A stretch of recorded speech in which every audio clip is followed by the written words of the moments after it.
տարբեր օջախներ ա ձևավորված եւ տարբեր այդ խմբերը պայքարի իրենց տեսլականը ունեն, իրենց ծրագիրը ունեն եւ փորձում են անել։ Որոշ ինֆորմացիաներ ունեմ տարբեր տեղերից եւ չեմ ուզում որևէ մի միավորման թերագնահատեմ կամ վարկաբեկեմ, ուղղակի իմ համար, որը որ իմ համար տեսանելի է, միգուցե ձեր համար կամ շատերի համար տեսանելի չլինի,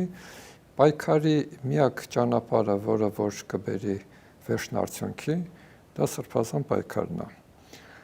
Վստահելով նաև Բագրատ Սրբազանին, իրեն անձամբ ճանաչելով մոտ 20 տարուց ավել, իրեն կերպարը իմանալով, դեռ այն ժամանակ Սրբազան չէր ինքը, ուզում ասեմ, այդ տարիքից իրեն ճանաչելով հանդրեց, իրեն իմանալով եւ նաեւ իր սկզբունքայնությունը իմանալով եւ նաեւ այն գործողությունները, որը համատեղ, ես էլ իր հետ միասին իրականացրել ենք Գիրանցից քայլելու օրվանից սկսած մինչ օրս,